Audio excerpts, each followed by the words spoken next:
सुन रहे हैं रहस्यमयी कहानी शैतानी रस्में, सिर्फ और सिर्फ प्रतिलिपि FM पर। शादी एक ऐसा संयोग है जो दो लोगों की जिंदगी को पूरी तरह से बदल देता है, कभी अच्छी दिशा में तो कभी बुरी दिशा में। लोग अक्सर अपनी शादी की सफलता के लिए ईश्वर की पूजा करते हैं, कोई वीडियो उनका आशीर्वाद लेते हैं। लेकिन भैरवगढ़ में एक परिवार ऐसा भी है जो अपने यहाँ शादियों में भगवान को नहीं बल्कि शैतान को पूजता है, और शादी के दौरान दूल्हा दुल्हन निभाते हैं शैतान की बताई शैतानी रस्में। संध्या का समय समाप्त होने को था और रात बस गहराने ही वाली थी। उत्तर दिशा में स्थित ध्रुव तारा आज न जाने क्यों मध्यम मध्यम टिमटिमा रहा था। चांद भी घने काले बादलों के पीछे से निकलने का नाम ही नहीं ले रहा था। ऐसा लग रहा था मानो किसी पर काला साया पड़ने का संयोग बन रहा हो। भैरवगढ़ में बेतवा नदी के तट पर एक पुराना पीपल का पेड़ था, सदियों पुराना। उसी पेड़ के नीचे एक तांत्रिक धुनी रमाए बैठा था। तांत्रिक अपने ध्यान में मग्न था, तभी वहां किसी के पायलों की छन छन और चूड़ियों की खनकने की आवाज सुनाई पड़ी। वो खनक हल्के कदमों से तांत्रिक की तरफ बढ़ती जा रही थी। साथ ही मौसम में भी तेजी से बदलाव हो रहा था। आसमान में बादल घुमड़ आए थे और बारिश पड़ने की संभावना बढ़ती जा रही थी। एक औरत सिर से लेकर पैरों तक गहनों से लदी हुई और सर पर बड़ा सा घूंघट लिए तांत्रिक के सामने आई और जमीन पर पैर मोड़कर बैठ गई। उसने सहमी आवाज में कहा, महाराज आंखें खोलिए, मुझे आपसे कुछ काम है। तांत्रिक ने धीमे से अपनी आंखें खोली और औरत की तरफ देखा।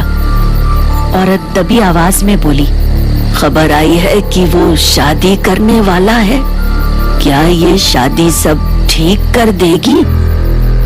तांत्रिक ने एक बार फिर अपनी आंखें बंद कर ली और ध्यान लगाया। कुछ देर में उसके माथे पर चिंता की लकीरें उभर आईं। उसने आंखें खोली और कहा, वो दोनों एक दूसरे के लिए उपयुक्त हैं, लेकिन वो औरत चौंकती हुई बोली, लेकिन क्या बाबा? तांत्रिक गंभीरता से बोला, लेकिन उन दोनों की शादी की जो भी रस्में होंगी वो वैदिक विधि से नहीं बल्कि शैतानी विधि से संपूर्ण होंगी। उन्हें निभानी ही होंगी वो शैतानी रस्में। वो औरत निराश होती हुई बोली, जाने कब तक इस परिवार को ये शैतानी रस्में निभानी होंगी। आप अच्छी तरह से जानते हैं पहली बार इन रस्मों के कारण क्या हुआ था। तांत्रिक रहस्यमयी स्वर में बोला, तुम्हारे इस सवाल का उत्तर न हमारे पास तब था और न आज है।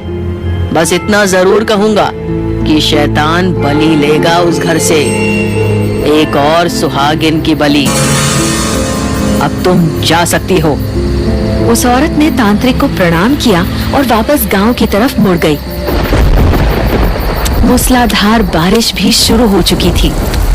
वो औरत थोड़ा आगे बढ़ी ही थी, तभी उसे महसूस हुआ कि कोई उसके पीछे है।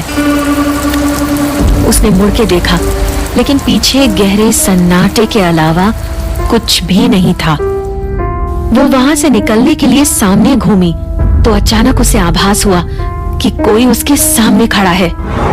आसमान में बिजली कड़की और उसकी चमक में उस औरत को सामने कोई दिखा। उसने तुरंत अपना घूंघट उठाकर सामने देखा तो उसके पैरों तले जमीन खिसक गई। वो औरत थर थर कांपने लगी और उसकी आंखों में खौफ उतर आया। उसके सामने एक भयानक साया खड़ा था। वो हड़बड़ाहट में तेजी से भागने की कोशिश करने लगी, लेकिन उसके पैर जहां थे वहीं जम गए। उसने बहुत कोशिश की, लेकिन अपनी जगह से हिल नहीं पाई। तभी पेड़ से उल्लुओं के चिल्लाने की कर्कश ध्वनि सुनाई देने लगी। थोड़ी ही देर में वहां पर बहुत सारे सियार आकर इकट्ठे हो गए और एक साथ रोने लगे। उस औरत की आंखों में मौत नाचने लगी थी। वो काला साया धीरे धीरे अपने आकार को बढ़ाता रहा और शीघ्र ही एक भयानक शैतान में बदल गया। वो शैतान अजीब सी कर्कश आवाज में बोला, मैंने कहा था ना कि मेरे रास्ते में आने की कोशिश मत करना, लेकिन तुमने मेरी बात मानी नहीं। अब तुम्हें इसका दंड भोगना ही होगा। वो औरत हाथ जोड़ते हुए बोली, मुझे माफ कर दो मालिक, मैं दोबारा ऐसी गलती नहीं करूंगी। शैतान गुस्से में गुर्राते हुए बोला, तुम अब गलती करने लायक बचोगे ही नहीं। और ये कहकर वो शैतान उस औरत के एकदम नजदीक आया और उसने अपने लंबे नाखूनों से उस औरत का पेट चीर डाला। उस औरत की चीख बारिश की आवाज में दब कर रह गई। वो शैतान उसका खून पीते हुए बोला, अब बहुत जल्द मिलेगी मुझे उस परिवार की एक और बलि।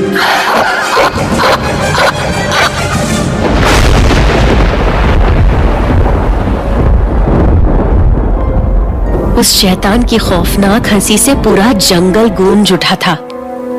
एक तरफ जहां भैरवगढ़ में शैतान को इंतजार था एक नई सुहागिन का, तो दूसरी तरफ भैरवगढ़ से बहुत दूर गोवा के एक चर्च के बाहर एक ब्लैक कलर की कार आकर रुकी। कार का दरवाजा खुला और उसमें से व्हाइट कलर का वेडिंग गाउन पहने एक खूबसूरत लड़की बाहर निकली। जैसे ही वो चर्च की तरफ बढ़ी, हवा का तेज झोंका चला और वो लड़की रुक गई। एक पल के लिए उसे लगा जैसे कोई उसे चर्च में एंटर करने से रोक रहा था। हवा के कारण उसके काले घुंघराले बालों ने उसका चेहरा ढक लिया था। अपने बालों को चेहरे से हटाते हुए उस लड़की ने आसपास देखा तो वहां कोई नहीं था। वो पीछे मुड़ी और कार के पास जाकर बोली, पीयूष, कार में ही बैठे रहोगे? बाहर निकलो। उस लड़की की आवाज कोयल जैसी मीठी थी, रंग दूध जितना गोरा। उसका यौवन बसंत की पहली बयार की तरह था जो किसी को भी मोह लेती है। तभी कार की दूसरी साइड का दरवाजा खुला और उसमें से एक हैंडसम लड़का बाहर निकला। उसके बाहर आते ही लड़की ने उसे गले से लगा लिया और बोली, पीयूष, मुझे विश्वास नहीं हो रहा है कि आज मेरी शादी है। मुझे लाइफ की सारी खुशियां मिल गई आज।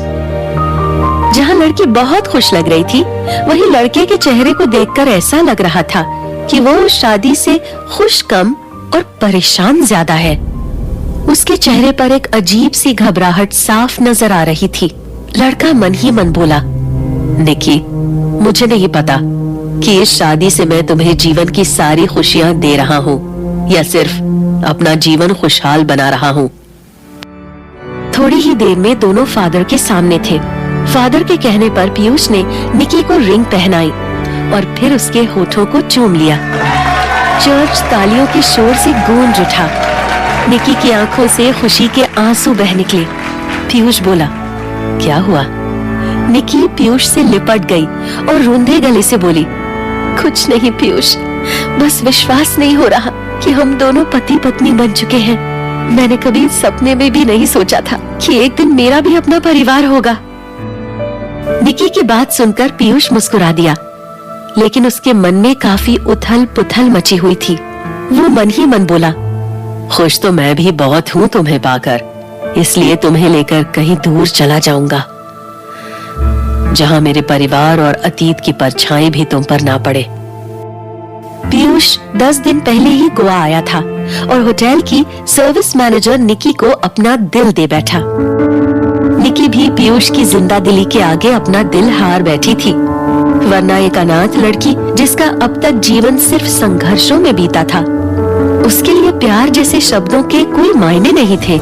पीयूष ने इन 10 दिनों में उसे जीवन के हर उस पहलू से रूबरू करवाया था जिनके बारे में निकी ने कभी सोचा ही नहीं था।